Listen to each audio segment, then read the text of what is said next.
Hello everyone. तो एक नए अंदाज में 6 जनवरी 2022 के करंट अफेयर को स्टार्ट करते हैं और आपको पसंद आती है तो अब क्या करना है आपको पता है। तो आज की करंट अफेयर है, first current affair, Omicron variant के बाद किस देश में IHU यानी BHU से याद रख सकते हैं इसको, IHU वेरिएंट जो है सबसे पहले देखा गया। आंसर है फ्रांस। फ्रांस में IHU को देखा गया। तो ये स्ट्रेन क्या होती है यानी वेरिएंट वेरिएंट होती है कि कोरोना वायरस है उसके नए कॉपी कॉपी बन रहे हैं, है ना। मतलब कुछ कुछ बदलाव होकर एक नए वेरिएंट आ रहे हैं। तो कुछ वेरिएंट हैं जो कि इम्पोर्टेंट है।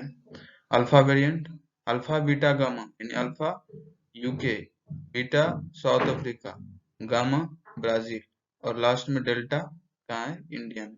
डेल्टा सबसे बड़ा डेल्टा सुंदरबन डेल्टा है और वो इंडिया में, तो ऐसे याद रख सकते हैं डेल्टा वेरिएंट कहाँ, इंडिया में डेल्टा वेरिएंट है। और उसके बाद आया ओमिक्रॉन वेरिएंट और उसके बाद ये IHU वेरिएंट। तो इसी IHU वेरिएंट के पढ़ने के सिलसिले में हम बाकी वेरिएंट को भी देख लिए। कुछ कोविड के बारे में जानते हैं। ये कहाँ सबसे पहले आया, वुहान में। इंडिया में सबसे पहले वैक्सीन कब देनी स्टार्ट हुई, 16 जनवरी 2020। उसके बाद सेकेंड स्टेट जो है जिसमें कि 45 से 60 के बीच लोगों को दिया गया, तो वो 1 मार्च के बीच हुई। ठीक है। कुछ ड्रग्स हैं, रेमडेसिविर, फेविपिराविर, तो ये सब ड्रग्स जो है यूज की जाती थी। तो इस ज्यादा ड्रग्स के यूज के कारण फिर बीच में क्या हो गया था, ब्लैक फंगस का प्रकोप आ गया था यानी म्यूकोरमाइकोसिस, जिसमें कि लोगों की आंखें चली जा रही थी यानी कि फेशियल स्वेलिंग हो जा रही थी, हेडेक होती थी। तो ये सब ओवर डोज के कारण हुआ। ठीक है। और एक टी सेल है, टी सेल जो कि ये वायरस से लड़ती है। ये टी सेल क्या है, कहाँ पाया जाता है, जैसे कि रेड ब्लड सेल्स होती है RBC WBC, उसी तरह एक होती है लिम्फोसाइट। लिम्फोसाइट में ये टी सेल पाई जाती है ना। लिम्फोसाइट तो ये फाइट करती है बैक्टीरिया से, वैक्सीन सॉरी वायरस से। ओमिक्रॉन कहाँ आई थी, ओमिक्रॉन साउथ अफ्रीका में। तो साउथ अफ्रीका में दो है, एक बीटा भी है और एक ओमिक्रॉन भी है। ठीक है। नेक्स्ट, नागालैंड में सशस्त्र बल यानी विशेष शक्तियां, स्पेशल पावर, जो अधिनियम है 1958 को कितने महीनों के लिए बढ़ा दी गई। ये जो एफस्पा होती है किस कानून के तहत बना है, ये 1958 में बना है। जो पार्लियामेंट 1958 में से पास किया। स्पेशल पावर ये आर्मी को दी जाती है, CRPF को दी जाती है।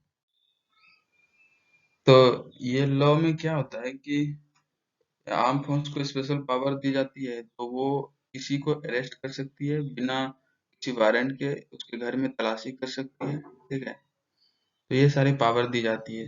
कई बार जो है गोलियां चल जाती है, लोग मर जाते हैं। तो ये अरुणाचल प्रदेश में फिलहाल ऐसा ही हुआ है। इसमें 10-12 सिटीजन को जो है संदिग्ध गलत इंफॉर्मेशन के कारण उसकी जान चली गई। तो ये न्यूज में है तो न्यूज वाली चीज तो पढ़ना ही होगा। तो ये कुछ स्टेट हैं, नॉर्थ ईस्ट स्टेट, जहाँ पे ये अफस्पा कानून लागू है और ये जम्मू कश्मीर में भी है। जम्मू कश्मीर में तो ऑब्वियस है, यहाँ पे इतना आतंकवाद इतना बड़ा ये सफर कर रहा है तो ये हो सकता है। यहाँ पे है कि ये त्रिपुरा है जो कि तीनों तरफ से, त्रिपुरा तीनों तरफ से बांग्लादेश से घिरा हुआ। और फिर ये है मिजोरम। इसको छोड़ करके बाकी सभी नॉर्थ ईस्ट स्टेट में ये अफस्पा कानून है। तो आप मुन के भी टिक कर सकते हो। और ये इसका आंसर है 6 महीना के लिए, 6 महीने के लिए बढ़ा दी गई। तो ये रिव्यू होती रहती है कि 6 महीना के बाद क्या बढ़ाना है या फिर अफस्पा को खत्म करना है। तो वो डेवलपमेंट के हिसाब से ऐसा कुछ होते रहता है।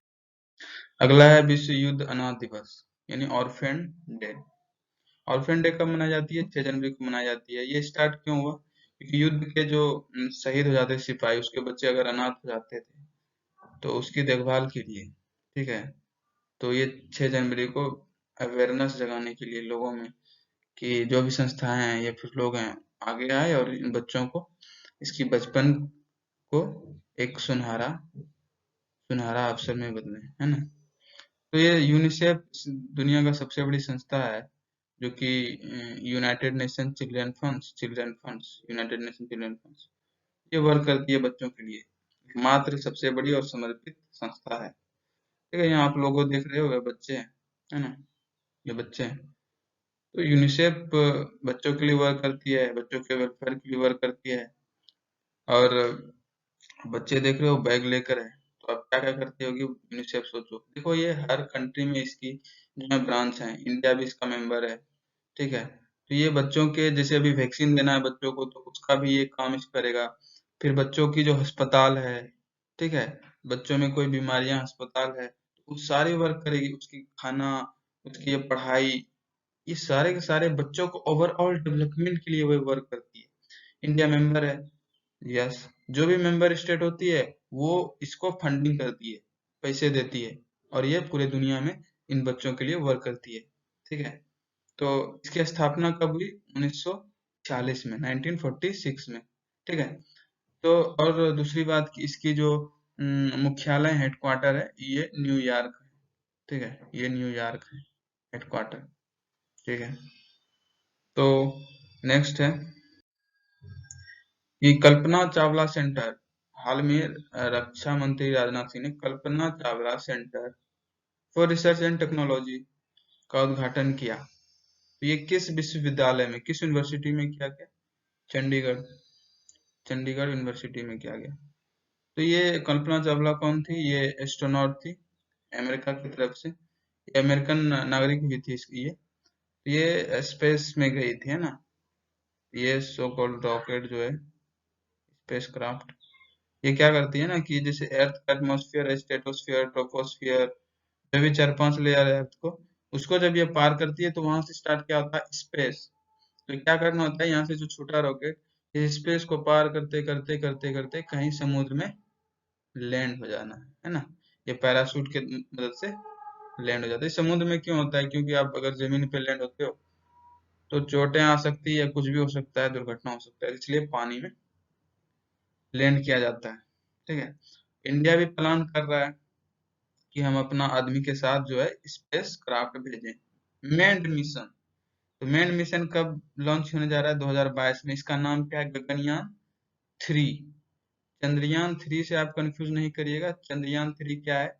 वो स्पेस क्राफ्ट कहाँ पे लैंड किया गया था? चंद्रमा पे लैंड किया गया था, और वहां पे चंद्रमा में जो मिट्टी है उसको अध्ययन करने के लिए वो भेजा गया, वहां के जो पत्थर है उसको अध्ययन करने के लिए भेजा गया था, बट वो अनसक्सेसफुल रहा। तो गगनयान 3 2022 में लॉन्च होगा, और ये जो है इंडिया जो है चौथा नेशन हो जाएगा गगनयान 3 भेजने वाला, यूएस, रसिया और चाइना के बाद। इसी के साथ जान लेते हैं राकेश शर्मा। राकेश शर्मा जो थे विंग कमांडर थे इंडियन एयरफोर्स के। तो पहले इंडियन है जो कि चंद्रमा पे गए हैं, पैर रखे हैं। और वो रशियन की मदद से गया था, मतलब रशियन एयरक्राफ्ट में वे चंद्रमा पर गए थे। ओके, और ये जो ये स्पेस मिशन है, ये 5-7 दिन तक ये यहाँ स्पेस में ही रहते हैं, मतलब देखो 5-7 दिन में। ठीक है, नेक्स्ट है किस स्वतंत्रता सेनानी की हाल ही में निधन हो गया? वो भारत छोड़ो आंदोलन में भाग लिया था इन्होंने। क्या नाम इसके? अय्यप्पन पिल्लई। तो ये नेता भी थे और भारत छोड़ो आंदोलन में भाग भी लिए थे, अय्यप्पन पिल्लई। ठीक है, ये पिल्लई है तो ये केरला से ही होंगे। तो ये केरला के हैं, है ना। ये केरला के हैं। और जान लेते हैं कुछ ऐसा स्टेट है, 5 स्टेट जो कि भारत से जुड़ने के लिए तैयार नहीं थे आजादी के बाद। ये पहला तो इलाहाबाद, आपको पता है। तो वहां पे ऑपरेशन क्या हुआ? पोलो हुआ, और 4 दिन के अंदर इलाहाबाद को अंदर मिला लिया गया। ठीक है, और वहां के बाद ये जो निजाम थे इसको वहां का गवर्नर बना दिया गया। ये हो गई पहली बात। दूसरा इस जगह था, जोधपुर है। जोधपुर के राजा हिंदू थे, बट वो चाहते थे हम स्वतंत्र हैं, इसीलिए पाकिस्तान से मिलने की कोशिश कर रहा था, ताकि इसको कराची एयरपोर्ट मिल जाए। इसको तो एयरपोर्ट का कोई सुविधा नहीं, तो ये पाकिस्तान से कराची एयरपोर्ट का फायदा लेना चाहता था। ठीक है, बट ऐसा कुछ हुआ नहीं, और फाइनली ये भी मिला लिया गया। फिर इस जगह भोपाल है।